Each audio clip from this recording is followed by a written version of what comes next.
Olá, pessoal do Facebook. Estou só conectando aqui para o pessoal do Instagram também, para a gente já começar a nossa live. Vou só dar uns segundinhos aqui, então, para ver se está tudo certo na nossa transmissão, tanto aqui no Facebook quanto pelo Instagram.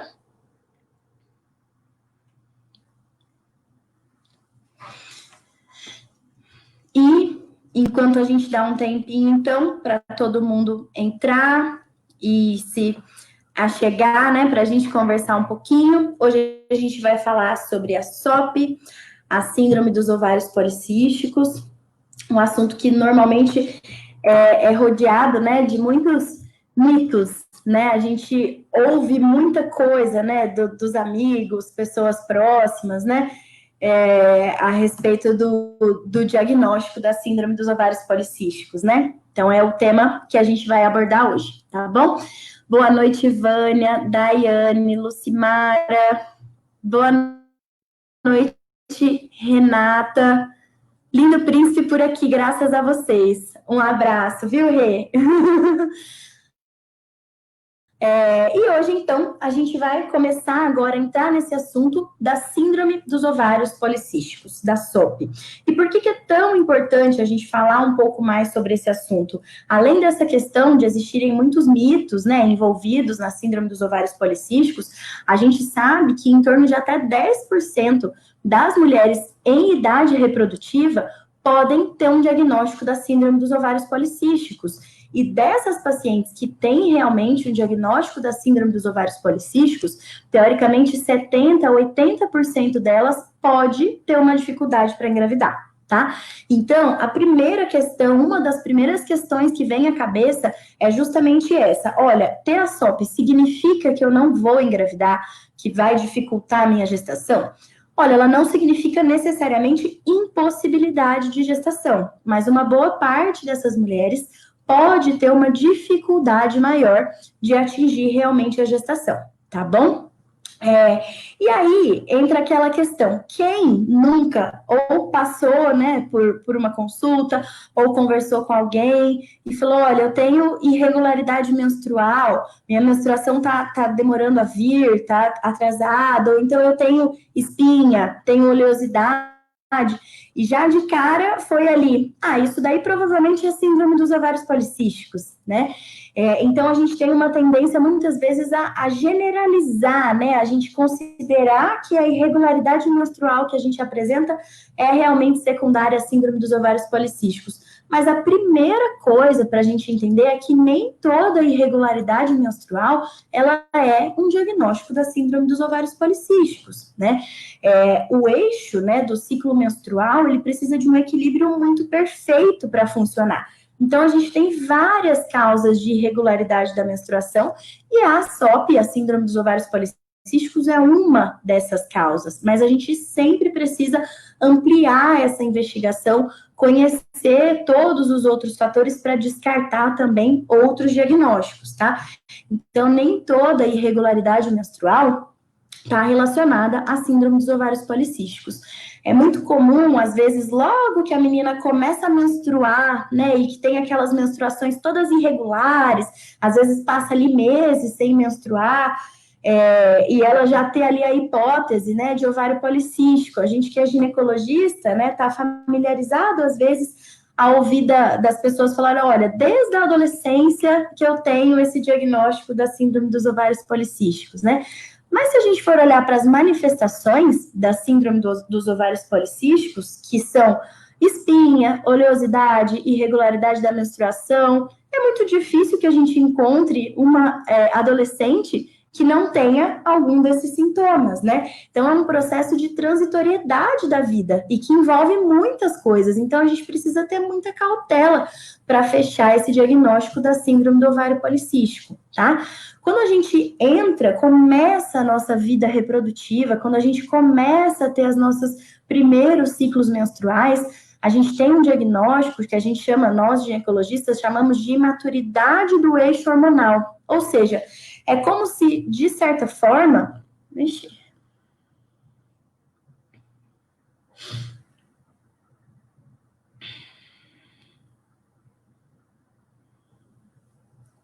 Pessoal do Facebook, caiu um pouquinho, estou só retomando aqui no Instagram para a gente poder voltar. Vou aproveitar, então, para dar uma boa noite para Ana Maria, para Miriam Gomes, e eu vi que muitas pessoas estavam também mandando boa noite aqui pelo Instagram, né? Antes da gente conseguir responder. Vou só dar um tempinho para as pessoas poderem receber a notificação de que a live voltou. O Instagram fechou, teve um probleminha, mas já voltou. Então, tem uma coisa que a gente costuma chamar, né, de imaturidade do eixo hormonal. Ou seja, quando essa menina começa a menstruar, é como se esses hormônios precisassem realmente aprender a ciclar, a se comportar ali para regularizar a menstruação, né? Então, nos primeiros 2 anos, depois que vem a menstruação, é comum que a gente tenha uma irregularidade menstrual sem que isso tenha nenhum significado de nenhum diagnóstico, tá? Então, é um cuidado adicional também que a gente precisa ter, tá bom? E por que é importante a gente falar sobre a síndrome dos ovários policísticos, mesmo assim, e chegar nesse diagnóstico? Porque é fundamental que esse diagnóstico seja feito para que a gente rastreie outros problemas, não diretamente relacionados à reprodução também, que essa mulher pode vir a ter, tá? E aí entra um ponto importante para a gente falar sobre a SOP, a síndrome dos ovários policísticos. O nome da doença, ele pode dificultar um pouquinho da gente entender um pouco mais dessa doença, porque parece que o problema está lá nos ovários, né? Parece que são os ovários que são a origem de tudo, né? O motivo pelo qual a gente não tem ovulação, ou que a gente tem acne, tem oleosidade. E, na verdade, a SOP é um distúrbio hormonal. Então, a gente tem desequilíbrio de vários eixos hormonais e o principal deles é o do eixo dos hormônios relacionados aos androgênios, que são os hormônios masculinos, principalmente a testosterona, tá? E é daí que vem aqueles sintomas clássicos, né? Um dos sintomas clássicos da SOP, que seria aumento da oleosidade, aumento de espinhas, então acne, aumento de pelos, normalmente aumento de pelos em regiões que são tipicamente masculinas e não femininas, queda de cabelo, tudo isso são manifestações que podem ser secundárias ao excesso de hormônios masculinos nesse caso, tá? E aí, associado a esse desequilíbrio, o ovário ele está ali como reflexo de tudo isso, porque ele começa um recrutamento dos folículos, aquelas estruturinhas dos ovários que estão ali carregando, né, os óvulos para crescerem, mas por conta de todo esse desequilíbrio hormonal, ele não consegue recrutar um folículo para continuar o crescimento, se tornar dominante e ovular. E aí, quando a gente faz ultrassom, a gente se depara com aquele ovário cheio dos folículos ali, pequenininhos, e aí ele tem esse aspecto, né, policístico a ultrassom, tá? Mas, na verdade, o desequilíbrio na SOP, ele é hormonal e o ovário, ele reflete esse desequilíbrio, trazendo como principal consequência a ausência da ovulação, tá? E aí, vindo, então, por conta desse desequilíbrio hormonal, é de onde a gente tem os principais sintomas da SOP. E quais são os principais sintomas para a gente pensar que essa mulher pode ou não ter ovário policístico? Principalmente relacionado à ovulação e à menstruação. Então, normalmente, essa paciente ela vai ter ciclos mais longos, mais irregulares, ou ausência de menstruação, que é o que a gente chama de óligo ou amenorreia, se essa mulher ficar mais de 90 dias sem menstruar, tá? Normalmente associada à manifestação desses hormônios masculinos. Então, essas queixas de oleosidade, de aumento de pelos, de aumento de espinhas também, pode estar relacionado à síndrome do ovário policístico. E aí, antes de eu começar uma sessão aqui de alguns mitos e verdades, né, sobre a síndrome dos ovários policísticos, vou só deixar uma boa noite também para todo mundo que está entrando agora. Boa noite, Maria Divânia. Boa noite, Vivian. Qual é a idade reprodutiva? Na verdade, Vivian, a gente considera que o período reprodutivo da mulher, ele vai se iniciar lá no momento em que essa menina começou a menstruar, Então, teoricamente, a partir da primeira menstruação, sinaliza ali que ela teve a primeira ovulação, tá? Até o momento que essa mulher vai entrar na menopausa. Esse período entre a primeira menstruação e o final das menstruações é o que a gente considera que a mulher está em idade reprodutiva, porque teoricamente, nesse momento, o ovário está ciclando, né? O ovário, ele está ali recrutando folículos para ovular todos os meses, tá? Então, isso é o que a gente chama da idade, né? De período reprodutivo, tá, Vivian? Boa noite, Rose. E eu vi que a Melina entrou aqui. Gente, quem não deve estar com saudade, né, da Melina? Do presencial, né? Obrigada, viu, Mê? Obrigada por você estar aqui. Um abraço. E muito obrigada para todo mundo que está entrando agora. Tô vendo que tem até algumas mamães já em andamento, né? Com bebês no forninho por aqui. E aí, então, entrando diretamente nessa parte dos mitos e verdades, a gente vê uma frase clássica, né, que eu vou comentar aqui com vocês, e se vocês quiserem deixar o comentário se vocês acham que é mito ou que é verdade, né, uma frase clássica dentro da SOP é: SOP e cistos nos ovários são a mesma coisa. Então, possivelmente, muita gente já ouviu essa afirmação, e isso é um mito, né? Por quê? Porque quando a gente fala em cisto nos ovários, a gente está falando de várias alterações, né? Então, qualquer coisa... Ah lá, a Carol comentou, mentira.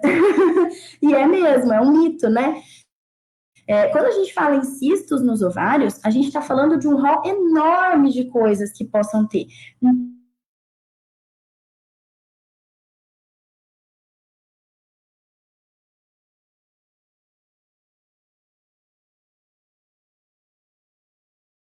Sintomas teratológicos da mulher relacionados à ovulação. Então, por exemplo, um cisto folicular, que nada mais é do que um folículo maior que cresceu e que ainda não rompeu.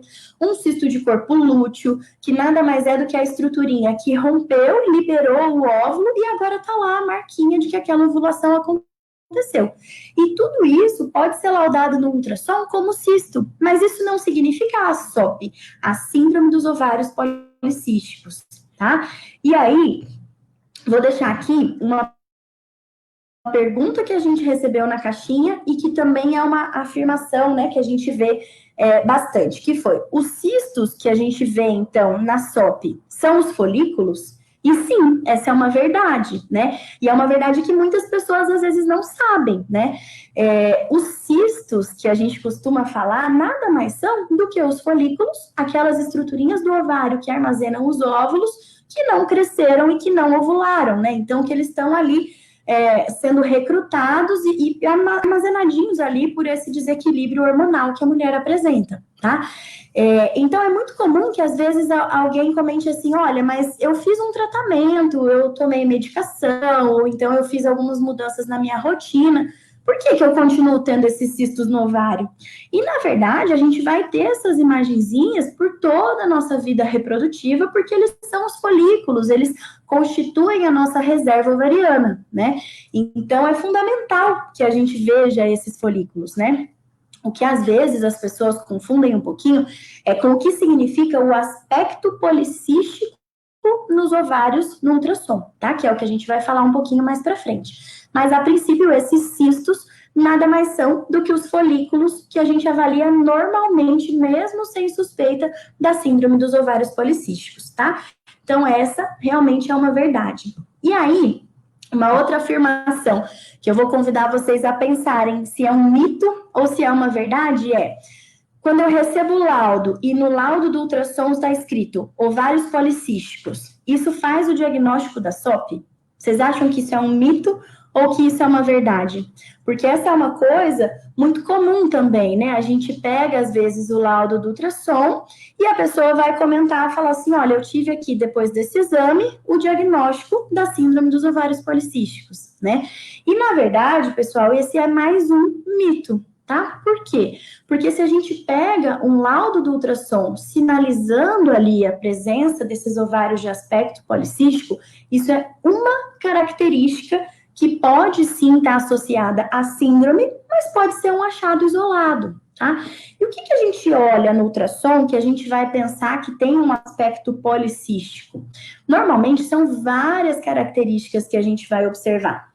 Então, a gente vai procurar a contagem de folículos, esse consenso de quantos folículos, acima de quantos é sugestivo de ovário policístico, ele vem sendo discutido para a gente atualizar, mas teoricamente uma contagem acima de 12 folículos, tá? Ou um volume dos ovários acima de 10 centímetros cúbicos, tá?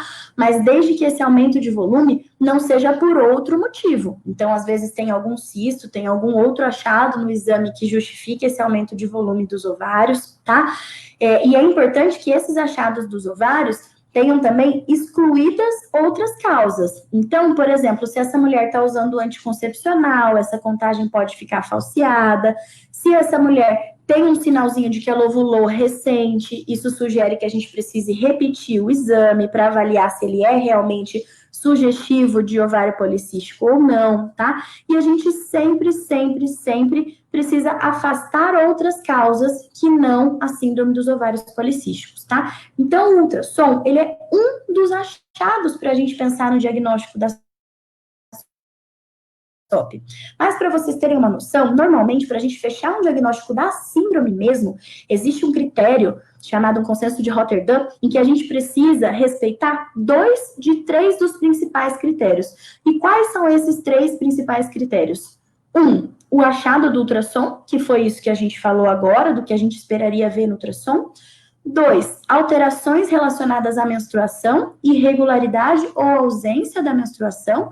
E 3, alterações relacionadas aos hormônios masculinos. Sejam essas alterações clínicas, então a mulher tem queixa dessas questões relacionadas aos hormônios masculinos, espinha, oleosidade, queda de cabelos, aumento de pelos em algumas áreas do corpo, ou se a gente achar esses hormônios masculinos alterados em exames de sangue. Então, a gente faz algumas dosagens hormonais também, tá?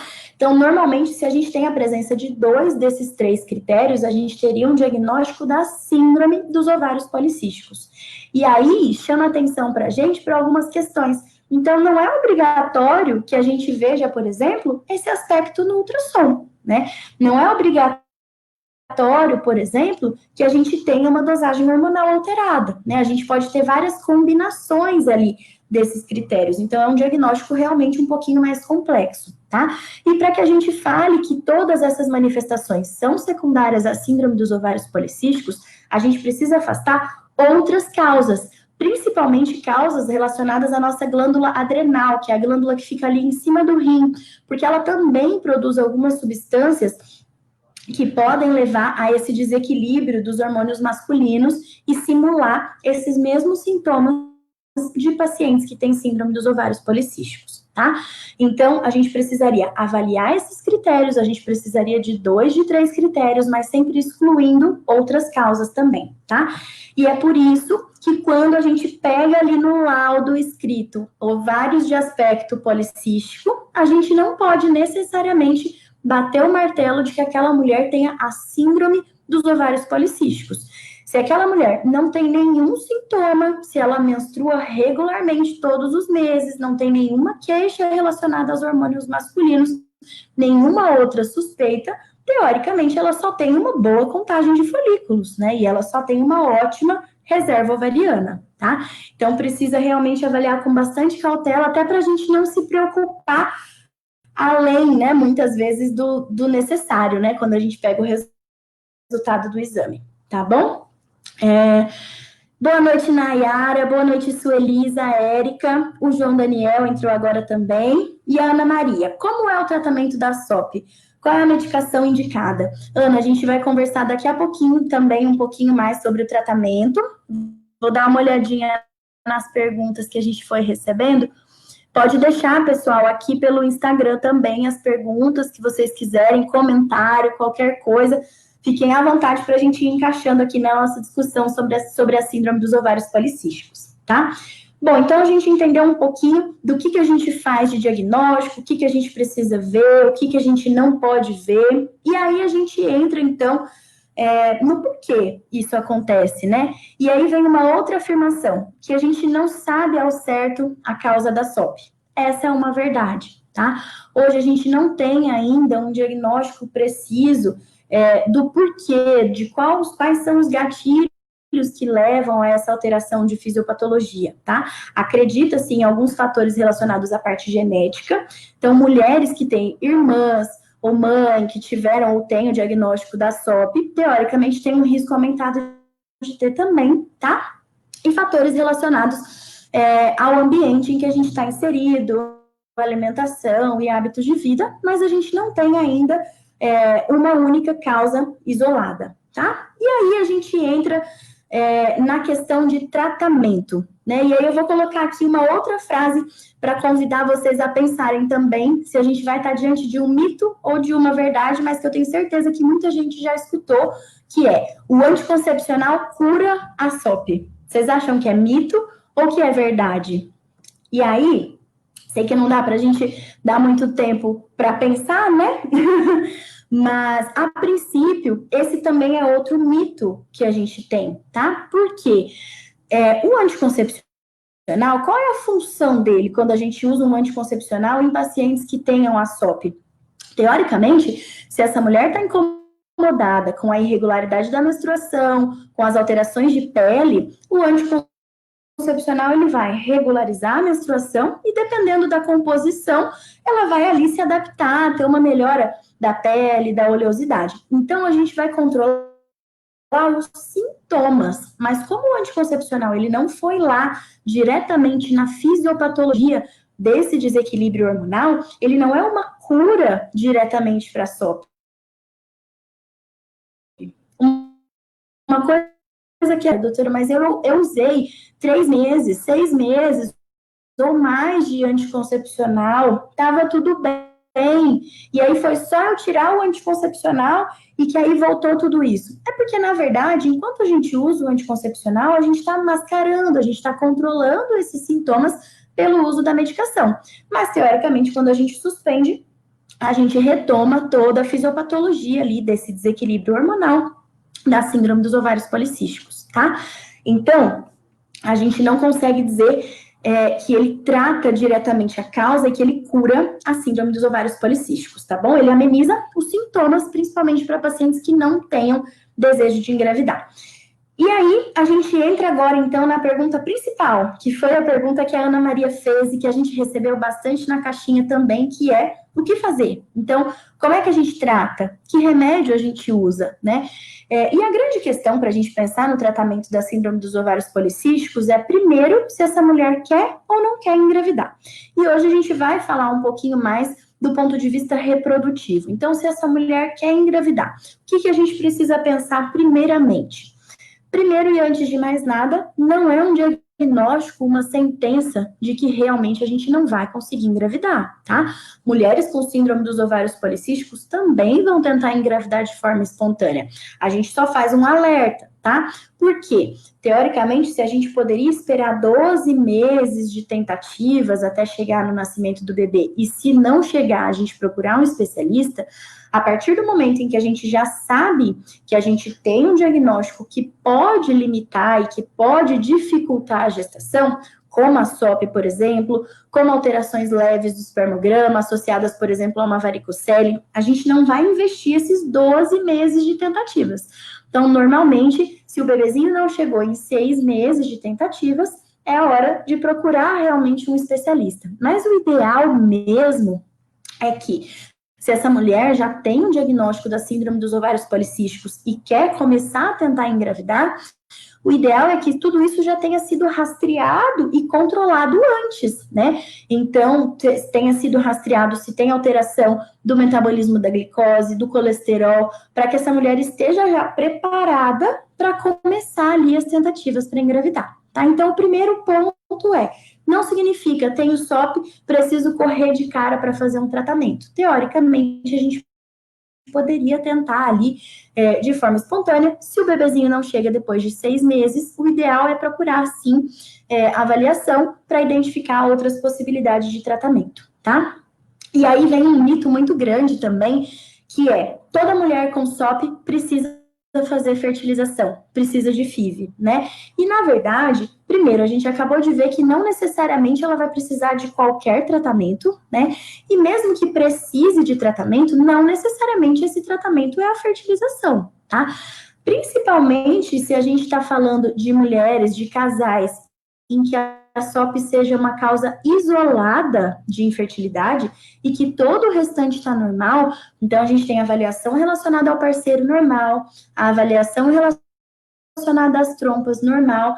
Essa mulher, ela tende a ter resposta muito boa com tratamentos de baixa complexidade, como o namoro programado ou uma inseminação intrauterina, tá? Mas para isso, a gente precisa sempre conhecer os fatores relacionados ao casal, tá? E quando a gente entra nessa discussão dos tratamentos, se a gente fala que a principal questão da síndrome dos ovários policísticos é essa alteração da menstruação, essa alteração dos hormônios que podem levar a não ovular, a gente sabe que uma das principais linhas de tratamento são os famosos indutores de ovulação, né? Que foi uma pergunta que a gente também recebeu na caixinha, sobre como funcionam, como é que a gente usa, quando a gente indica esses famosos indutores de ovulação, né? Eu vou entrar um pouquinho nesse assunto sobre eles, mas antes de qualquer coisa, eu queria deixar só a recomendação para que a gente não use nenhum tipo de medicação sem o acompanhamento. E eu já vou explicar por que nesse cenário é tão perigoso também, tá? Quando a gente fala em indutores de ovulação, os mais conhecidos são principalmente o clomifeno e o letrozol, tá? O letrozol, ele tem um uso que a gente chama de off-label, né? Então, teoricamente, lá na bula, ele não vai estar escrito, classificado diretamente como indutor de ovulação, mas ele vem cada dia mais sendo utilizado pelos médicos, né, especialistas ali em reprodução, com uma boa resposta e também com uma boa segurança, tá?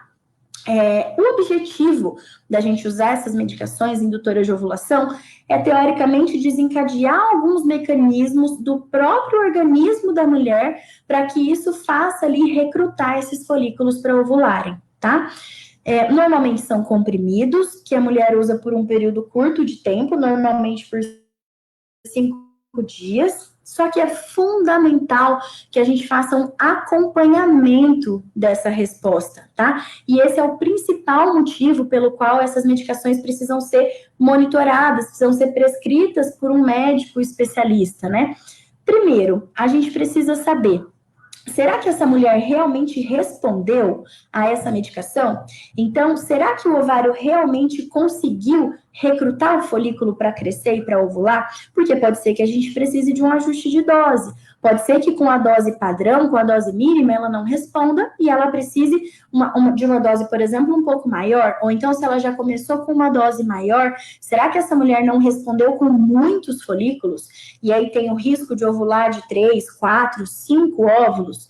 E aí, nesse cenário, qual é o risco? Como a gente não controla quantos óvulos ela vai liberar, a partir do momento em que eles foram preparados ali para ovular, se essa mulher tem relação e tentativas efetivas de gravidez, ela pode engravidar de 3, 4, 5 nenéns, né?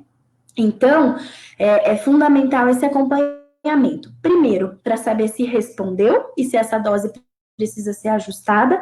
E segundo, para saber se ela não respondeu em excesso.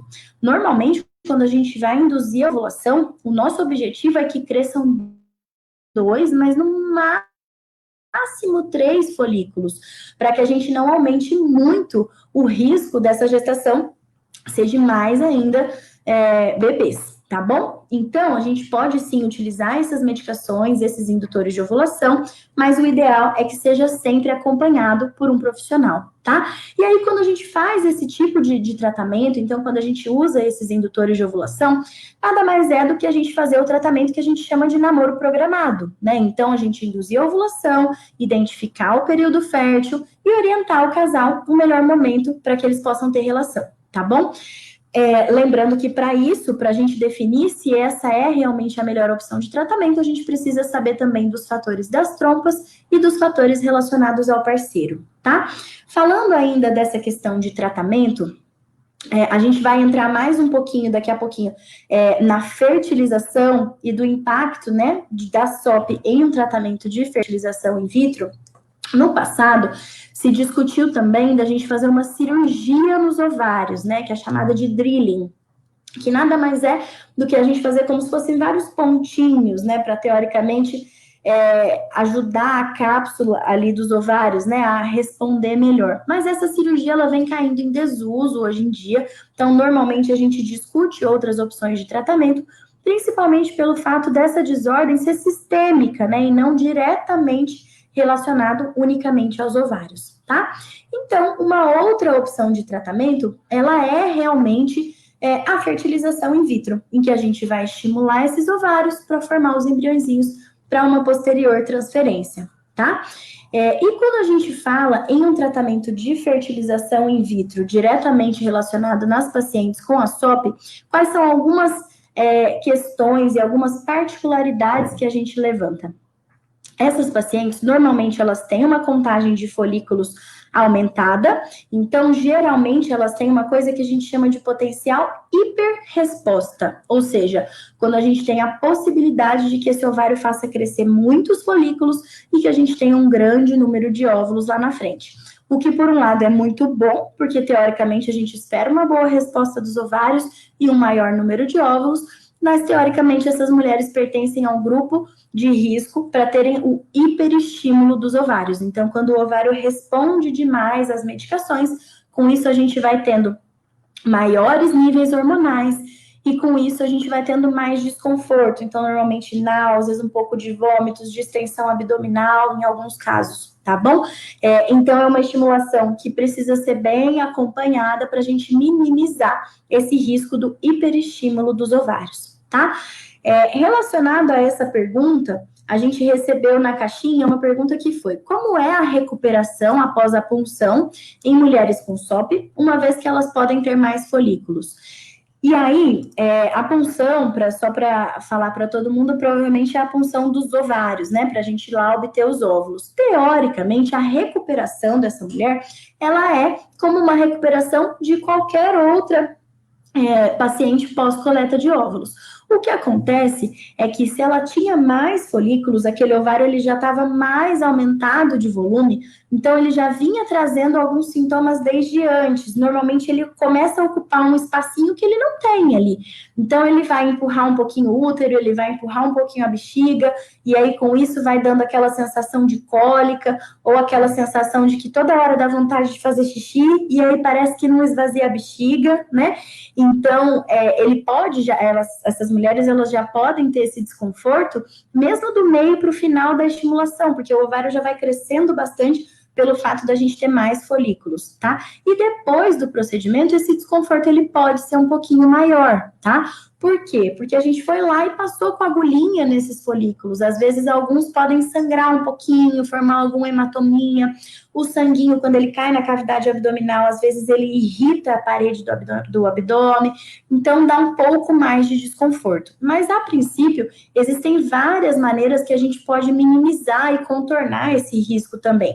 Desde lá no começo da estimulação, da gente sempre ter o sinalzinho de alerta ligado de que essa mulher tem um risco maior para síndrome do hiperestímulo. Então, a gente cuidar do tipo de medicação, da dose que essa mulher vai utilizar, de como é que a gente vai fazer o acompanhamento, qual vai ser o momento em que a gente vai indicar a coleta dos óvulos dessa mulher. E existem algumas outras medidas que são também tomadas para a gente minimizar o risco do hiperestímulo e os desconfortos que ele pode trazer. Então, principalmente orientar hidratação. Essa mulher, ela precisa tomar bastante líquido para o xixi sempre sair bem clarinho e com isso ela tentar se manter um pouco mais confortável, tá? Otimizar as medicações que a gente usa para analgesia.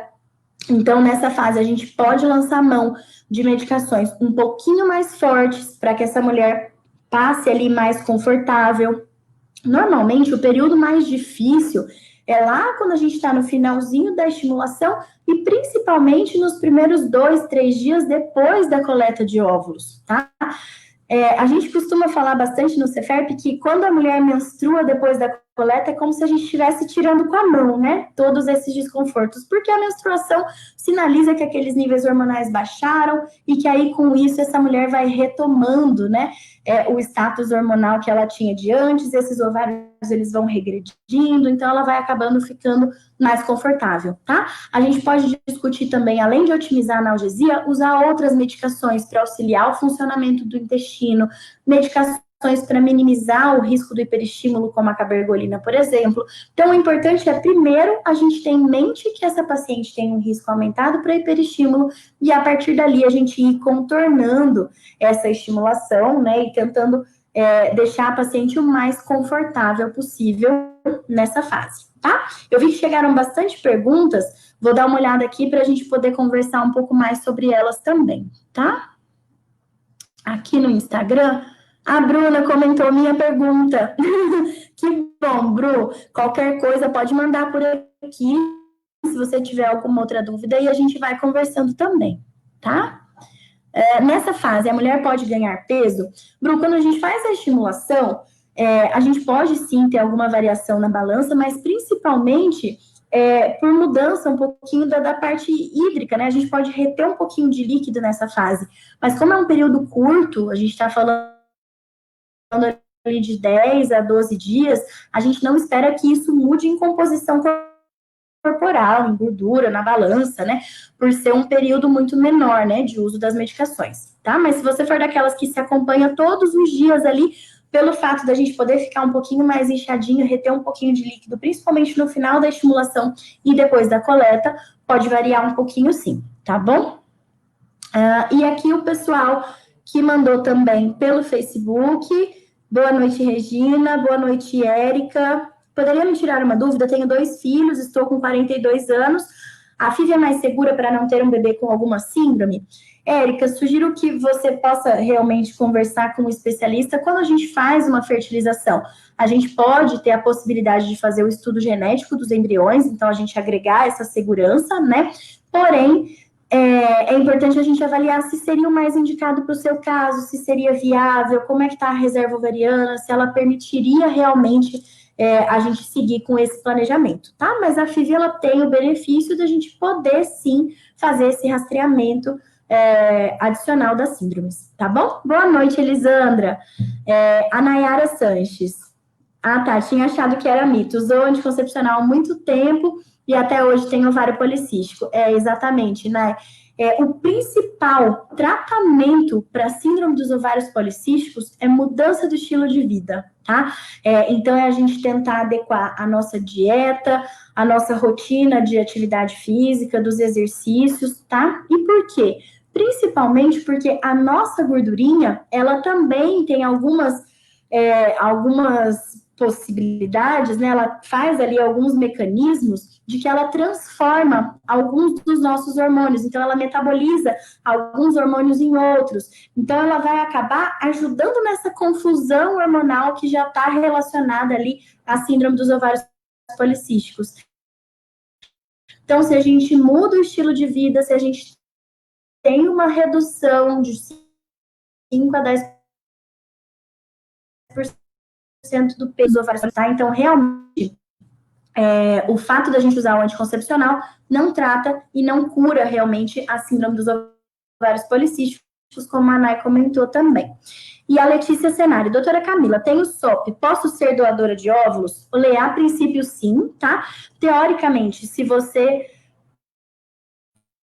tem a síndrome dos ovários policísticos, a gente espera uma contagem aumentada de folículos a ultrassom e um potencial de hiperresposta, então de ter mais óvulos lá no final, tá? Mas é importante que a gente avalie também os outros critérios, né? A sua idade e se você não tem história de nenhuma doença genética, nem você, nem na família, nem nenhuma doença infecciosa, tá? Mas a princípio, pela SOP ou pelo aspecto policístico dos ovários a ultrassom, poderia sim, tá? Boa noite, Ozenir. Diego Teodoro, que Deus te abençoe. Amém. Muito obrigada por você estar participando também. Eli Cássia, um beijo. E a Juliana, uma vez vi uma Nutri falando que quem tem SOP tem chances de ter bebê especial. A princípio, Ju, um dos principais fatores que a gente vai levar em consideração para o risco de alteração genética é muito mais a idade da mulher do que diretamente relacionado à síndrome dos ovários policísticos, tá? A gente recebeu aqui também na caixinha uma pergunta relacionada ao pós-transferência. Vou até achar aqui a pergunta, foi essa. Qual o fator negativo após a implantação do embrião em mulheres com síndrome dos ovários policísticos? Tá? E aí existe uma discussão acerca de possivelmente aumentar o risco de aborto, mas a princípio a gente não pode levar tanto a ferro e fogo essa informação também, tá? Mas o mais importante é a gente saber como é que está a parte metabólica. Então, será que foi rastreado, que foram rastreadas alterações do metabolismo da glicose, resistência à insulina? Porque isso sim, se a gente tem a síndrome dos ovários policísticos, com esse desequilíbrio desses eixos hormonais, né, do metabolismo da glicose, se a gente entra, por exemplo, com uma diabetes descompensada, aí sim a gente teria um risco aumentado, tanto de aborto quanto de outros desfechos negativos do ponto de vista gestacional, tá? A gente falou um pouquinho também sobre essa questão de malformação e do que poderia atrapalhar, aumentar o risco de aborto na live anterior, que foi sobre malformação fetal. Então, ela tá no IGTV também, se vocês quiserem depois dar uma olhadinha. Lid, muito obrigada também por você estar aqui. Obrigada, Bruna, que bom que vocês estão gostando, viu? Loja Dani Arte, um abraço. Muito obrigada também, Dani. Messia, boa noite, tudo bem? Então, a gente falou um pouquinho da questão da fertilização, da estimulação, da cirurgia, do que a gente espera, né, de possibilidade ali de tratamento.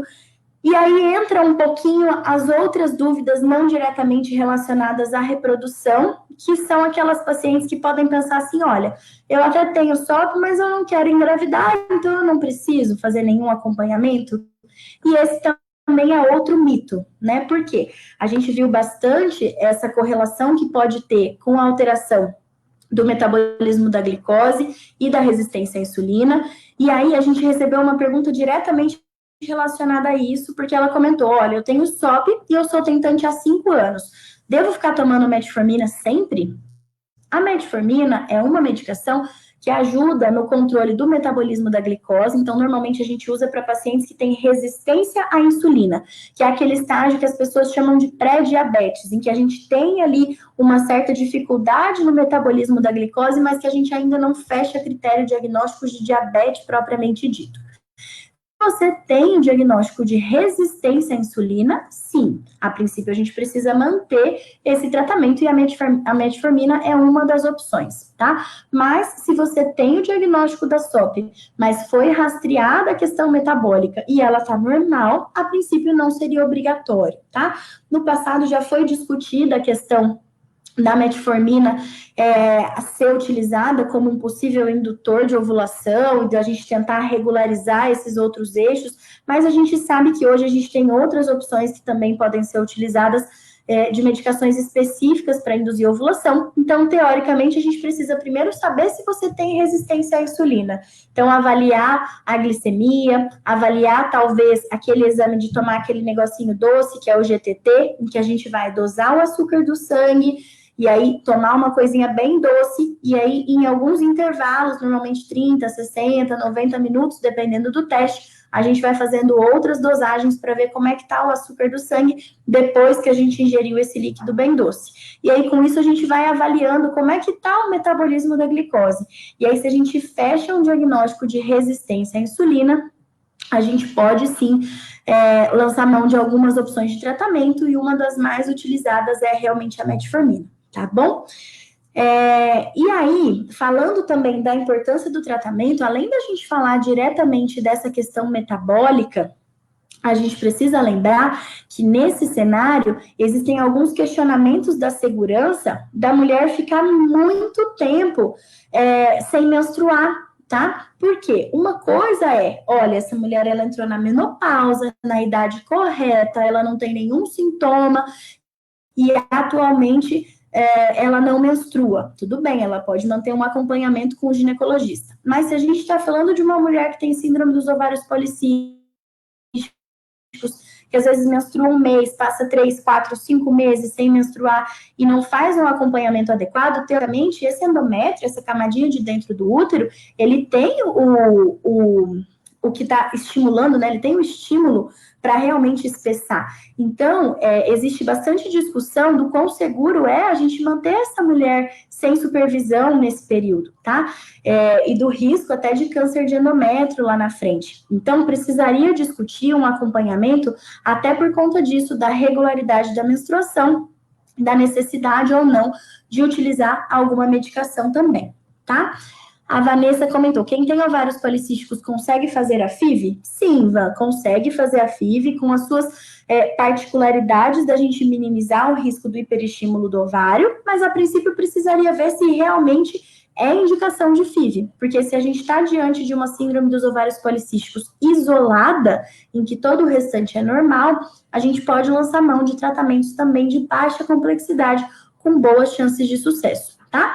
Lembrando que para a gente escolher o tipo de tratamento, a gente precisa pensar também em outros fatores. A gente leva em consideração também a idade da mulher, o tempo de tentativas do casal, se tem avaliação das trompas e dos espermatozoides também, tá? Mas a princípio poderia ser discutido tanto tratamento de baixa complexidade, então um namoro programado, uma inseminação, quanto um tratamento de alta complexidade, que seria a FIV, né? A fertilização in vitro, tá? Deixa eu dar uma olhada aqui no que a gente já tinha recebido na caixinha, e aí depois a gente volta para as perguntas daqui.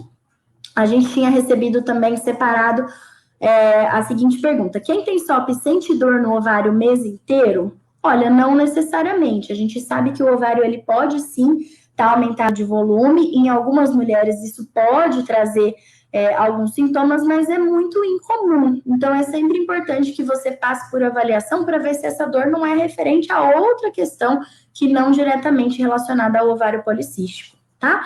E a outra pergunta foi, quem tem ovários policísticos pode ter menopausa precoce? A princípio, a gente não tem essa relação direta, tá?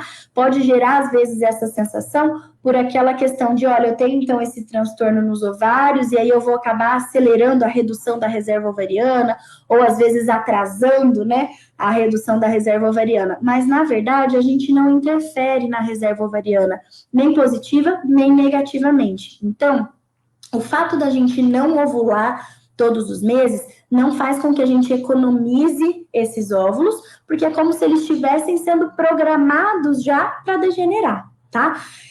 Então, independente se a gente utilizar ou não, se a gente ovular ou não, teoricamente eles vão degenerar um pouquinho mês a mês. Assim como se a gente ficar induzindo a ovulação todos os meses, a gente não vai gastar mais rápido esses folículos, porque na verdade quando a gente induz a ovulação, a gente está fazendo crescerem folículos que teoricamente não seriam utilizados pelos ovários, tá? E que seriam degenerados no final desse ciclo de toda forma. Então a gente não interfere na reserva ovariana, nem para mais e nem para menos, tá? Deixa eu dar uma olhada nas perguntas. Oi, Jaque. A Gabi comentou, estou tentando há 5 anos. É importante, Gabi, caso você não tenha passado, né, que você passe realmente por avaliação. A gente sabe que não é fácil, né, nem tentar todo esse tempo e nem decidir passar por avaliação, né? Mas saiba que tem várias possibilidades, né, de exames, de tratamentos, para, se Deus quiser, em breve você tá com o bebezinho no colo, né? Deixa eu dar uma olhadinha aqui também. E a Daiane Pérez, qual o tamanho ideal do endométrio para transferência? Na verdade, Dai, a gente tem alguns pontos de corte, né? O objetivo é que ele tenha a característica trilaminar, então que ele tenha os 3 risquinhos e que ele seja preferencialmente acima de 7 milímetros, tá? Mas não existe um único consenso e uma única medida entre 7 e tantos milímetros, isso depende muito de cada caso individualmente, assim como a gente não vai considerar necessariamente um tamanho máximo, desde que ele cumpra essas características ali visuais, ultrassonográficas também, tá? Mas o ideal é que ele passe pelo menos de 7 milímetros com essa característica trilaminar. E a Bruna, doutora, uma mulher com SOP pode ter menos chances de sucesso na FIV? Bruna, teoricamente não. Se a gente espera uma boa resposta dos ovários, a gente espera um bom número de óvulos e um bom número de embriões, o que traria para nós boas chances cumulativas de gestação. Então, da gente poder se expor a várias transferências em um único ciclo, né, de estimulação para a fertilização, tá bom? E, a princípio, quando a gente relaciona diretamente com a causa da infertilidade, geralmente, fatores ovarianos, fator masculino, lógico que dependendo também da gravidade, a gente não espera que interfira diretamente nas chances de sucesso do tratamento, tá? Quem tem as trompas entupidas pode fazer a FIV? Pode sim. Inclusive, Fábio, é uma das principais indicações, porque se a trompa não permite o encontro do óvulo com o espermatozoide, a gente tem a possibilidade de contornar essa dificuldade, não depender dela e fazer com que esse encontro ele aconteça no laboratório, né? Então, através da fertilização. Então, a gente precisa conhecer a reserva ovariana, os fatores relacionados aos espermatozoides, mas sendo só um fator relacionado às trompas, é possível sim que a gente faça um tratamento de fertilização in vitro, tá? A Jéssica comentou: tive 2 gravidezes tubárias. Preciso fazer a FIV? Até que idade é recomendado fazer a FIV? Tudo depende. Se nessas gestações ectópicas, né, tubárias, então você perdeu as trompas, então foi feita uma cirurgia onde foram retiradas essas 2 trompas, teoricamente a gente precisaria de um tratamento de fertilização, caso você não tenha essas 2 trompas, tá? A princípio, se não foi feita a cirurgia, se você tem avaliação das trompas normais, se você não tem essa definição de infertilidade, então, mais tempo tentando, mais de 6 a 12 meses, não seria obrigatório que a gente fizesse um tratamento. Mas primeiro precisaria conhecer um pouquinho melhor como é que foram essas gestações ectópicas, quais repercussões elas trouxeram no seu potencial reprodutivo, para a gente avaliar se a gente precisaria da fertilização nesse caso ou não, tá? Não existe uma idade máxima para que a gente possa fazer a fertilização, mas o principal é a gente conseguir avaliar a reserva ovariana e, com isso, colocar na balança quais as chances de sucesso que a gente esperaria com esse tipo de tratamento, e aí seguir com ele ou discutir outras opções de tratamento, tá? Boa noite, Márcia. Saudade, um abraço, viu? Para vocês. A Dai comentou, a Gabi também. Vou dar uma olhada aqui no Facebook também. Adriana, oi. Parabéns, muito explicativa a sua fala. Muito obrigada. Qualquer coisa que vocês quiserem deixar de dúvidas e de outros questionamentos, outros comentários, fiquem à vontade, viu? Boa noite, Isabela. E aí a Vanessa comentou: tenho SOP e trompas obstruídas. O médico indicou a FIV. Tem como fazer? Tenho consulta no mês que vem. Que bom, Van. Estamos na expectativa, né? Van, teoricamente, sim. A princípio, a SOP, nem a obstrução das trompas atrapalha, né, o processo da fertilização in vitro, de formar o embriãozinho, da transferência em si. Aí a gente precisa medir os outros fatores que possam dificultar a realização do tratamento ou as chances de sucesso, e um dos mais importantes é a reserva ovariana, tá bom? Mas, a princípio, esses fatores que você mencionou não atrapalham, não impedem, né, de forma nenhuma, um tratamento de fertilização in vitro, tá? A Fabrícia fez uma pergunta interessante. Ela comentou: por que algumas mulheres acima do peso conseguem engravidar sem indutor de ovulação e outras não? Na verdade, não necessariamente estar acima do peso significa que a gente não vai ovular e que a gente não vai conseguir engravidar, né? A gente sabe que sim, pacientes com síndrome do ovário policístico podem ter também um sobrepeso ou uma obesidade associada, e a gente sabe que estar acima do peso, sobrepeso ou obeso, pode também estar associado à anovulação, mesmo que não relacionado diretamente à síndrome dos ovários policísticos. Então, pode atrapalhar ali a ovulação, mas isso não é uma regra, né? Então, nem todas as mulheres acima do peso vão ter transtornos relacionados à ovulação. E aí, dessa forma, é possível que algumas dessas mulheres atinjam, sim, a gestação espontânea, tá? Mas é importante, né, que a gente oriente que mesmo assim a gente precisa procurar se não tem nenhuma outra condição que possa ser agravada na gestação. Às vezes, mesmo conseguindo engravidar de forma espontânea, será que não existe alguma restrição do ponto de vista de resistência à insulina? Será que não é prudente a gente começar alguma medicação para controlar esse eixo um pouquinho melhor antes de programar, mesmo que uma gestação espontânea, mas para que a gente entre nessa gestação teoricamente mais saudável e com isso minimize os riscos de uma evolução desfavorável, tá? Então, pode acontecer, Fabrícia, porque não necessariamente em todas as mulheres isso vai fazer com que ela não tenha ovulação. Mesmo mulheres com síndrome dos ovários policísticos, não significa que elas nunca vão ovular, mas elas podem ter oligomenorreia, ou seja, menstruar menos do que o esperado, né? Então, às vezes, elas podem passar alguns ciclos sem menstruar. Naqueles ciclos elas não ovularam e em alguns ciclos isolados, esporádicos, elas podem menstruar, ovular, e aí nesse ciclo, se tiver tido relação, ela tem chance de gravidez, tá bom? Mas é importante passar por avaliação para a gente tentar compensar, né, e contornar o máximo possível todos esses eixos, não só para potencializar as chances de gestação, mesmo que de forma espontânea, como também para a gente controlar essas comorbidades ali, para entrar na gestação com mais segurança, tá? Deixa eu dar uma olhadinha aqui também.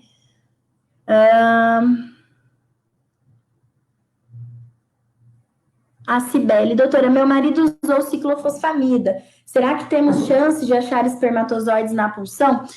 Sim, precisaria conversar, né, ter um pouquinho mais de detalhes. Teoricamente, a gente nunca consegue dizer que não é possível, mas a gente precisa entender qual foi o motivo de usar essa medicação, quando foi, por quanto tempo, em qual dose, se de lá para cá teve alguma alteração, se foi feita alguma outra avaliação. Isso ajuda a gente a ter algumas pistas, né, alguns sinais, se seria mais fácil ou mais difícil da gente conseguir obter espermatozoides. Tá? Vou responder as últimas perguntas que estão chegando por aqui, porque a gente está no finalzinho agora da live, tá? A gente tem alguns comentários a respeito das transferências, a gente fica tão na expectativa, né? Se Deus quiser, em breve, toda essa situação contornando, né, um pouquinho melhor, a gente vai prosseguindo aos pouquinhos com segurança, tá bom? Mas para essas dúvidas pontuais, eu sugiro que a gente possa conversar em retorno mesmo com o médico que esteja acompanhando, para poder discutir caso a caso qual é a indicação do que dá para a gente ir adiantando, do que pode fazer também de próximos passos, tá bom? E a Luana, um homem vasectomizado há 12 anos, tem chances de fazer a PESA com sucesso? Tem sim, Lu. A PESA, para quem não sabe, é a punção do epidídimo. Então, é a gente ir lá com uma agulhinha na areazinha onde ficam armazenados os espermatozoides, para que a gente obtenha, né, esses espermatozoides, normalmente para um uso em um tratamento de fertilização, tá? A gente sabe que o tempo de vasectomia é sim um fator importante, mas não significa que não vai ser possível a gente obter espermatozoides, tá? Então, passe por avaliação, conversa com o especialista também, porque não significa que não daria para obter espermatozoides de forma alguma, tá bom? É importante avaliar e discutir ali a questão do custo-benefício de fazer o procedimento, tá bom? Bom, pessoal, a gente está caminhando, então, para o final da live. Foram várias perguntas, a gente tinha até outras perguntas na caixinha que a gente foi recebendo, mas que não conseguimos abordar todas, de tantas, né, perguntas que a gente recebeu. Então, queria agradecer muito a interação e a participação de vocês. Se vocês tiverem qualquer outra dúvida que a gente não tenha conversado por aqui também, fiquem à vontade para mandar nas nossas redes sociais. A gente vai abordando nas próximas lives, a gente vai abordando também nos nossos stories, a gente vai sempre arrumar um jeito para ir respondendo e estando aqui próximo de vocês, tá bom? Muito obrigada de coração e até a próxima live, viu? Um beijo.